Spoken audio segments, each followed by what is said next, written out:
Welcome. Today we're going to be making this cute little pop-up gift card holder. As you can see when the recipient opens it, the flap little pops up a little bit.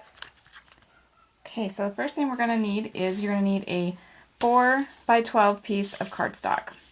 And then what I've done with that cardstock is I have scored it at 4 inches from either side. So there's the score line there and another score line there. And then what you're going to want to do is you're going to want to go ahead and using a bone folder so you can get a nice crisp fold is you're going to go ahead and fold on those score lines.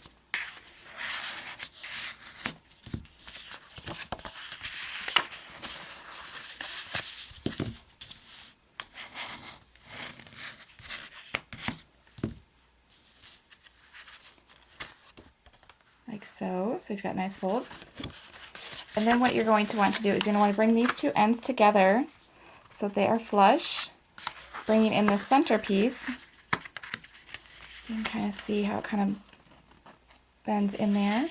And once you've got the ends flush, you're going to want to go ahead and push down. You can use your bone folder at this point to make sure you get a nice fold in there.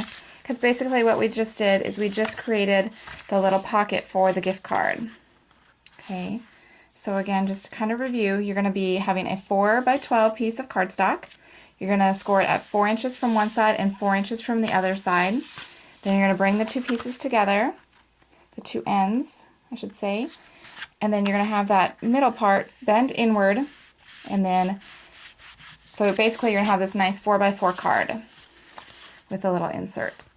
Then you're going to need to get a cutting mat and your blade, as well as a gift card to kind of give you a nice guide as to how wide to make your slit.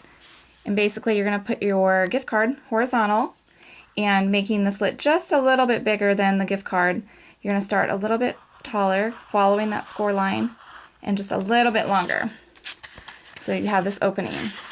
And it's a good idea to go ahead and just test it just to make sure the gift card will fit in there and does not slide too easily because you don't want it to fall out. Okay.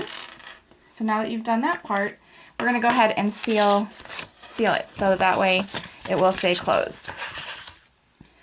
So keep in mind that you don't want any adhesive near where you just put your slit because you want the card to be able to slide in there freely. So I'm just going to put it on either end there and just close it. So it kind of makes a nice little pocket there. Again, you can double check to make sure that your card fits in there nicely. And it does. There you go. So then we're going to go ahead and we're going to decorate the front of our card.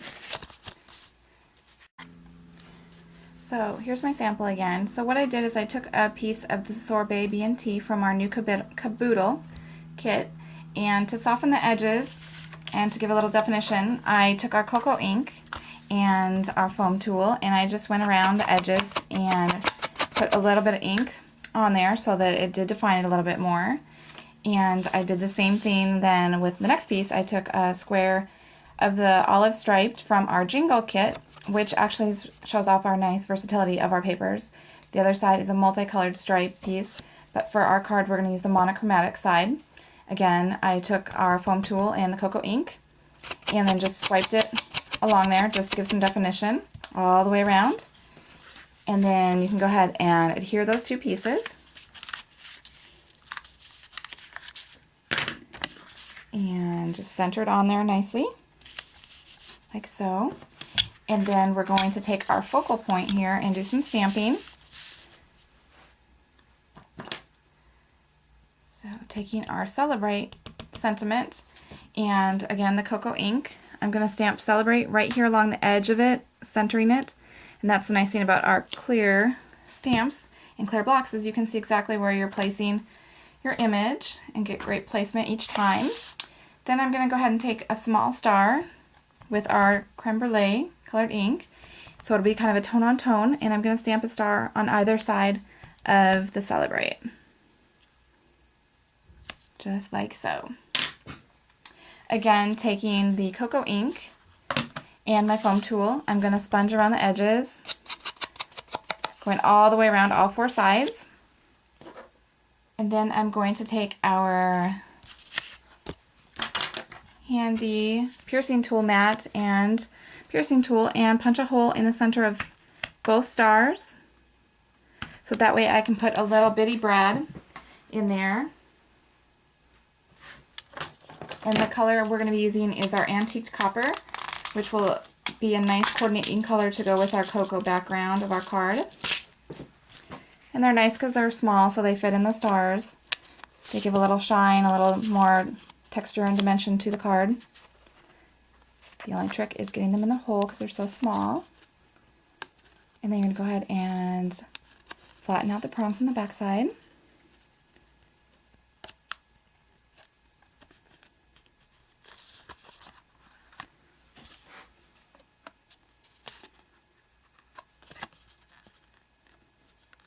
Okay. Then once you have that done, again, you can go ahead and adhere that on to your piece. Actually, I have my stripes going horizontal like that. So you'll go ahead and adhere that on like that. And then we're going to take a piece of our White Daisy cardstock and we're going to ink up our stamp here that has a little bit of a swirl in it, if you can see that. And we're going to start by inking it up in the creme brulee ink. And then to kind of bring it all together again, then we're going to kind of rock it, roll it a little bit in the cocoa ink to give it a little bit more dimension. Then we're going to go ahead and stamp that like so. And then we're going to go ahead and cut that out. Okay, and then once you have that all cut out, what we're going to do is we're going to glue that on to the center of our card here. And then we're going to add some shine to it by using our liquid glass. Okay, now that I've got that glued on, I'm going to use some of our liquid glass, which not only is it great for shine, which is what I'm going to use here. I'm just going to kind of trace some of these swirls to kind of give it some more sheen to it, but it also makes a really great adhesive, perfect for clear themes such as like transparencies or new acrylic albums. So I'll just keep doing the swirls. Do a little bit more in the dots so it gives a little bit more depth there. Like so. You can kind of see how it has a little bit of shine to it. The liquid glass dries. And then the final touch that I did was I went ahead and made this bow out of our sorbet stitched ribbon, which coordinates beautifully with the sorbet B&T paper that we took out of the caboodle kit. And I simply took some of our liquid glass again, put a little dot up there in the corner, and then put the ribbon on there so it would hold nicely. And then all that really needs to be done is you can go ahead and insert your gift card here. If you'd like, you can stamp a sentiment, or you can just handwrite your sentiment. And if you want to get even more embellished, you can go ahead and put some stars along here, put some pattern paper here, just kind of make it a little bit snazzier. Otherwise, you've got a nice finished gift card that pops up when they open it, and the recipient should love it. So I hope you enjoyed it. Have a great day.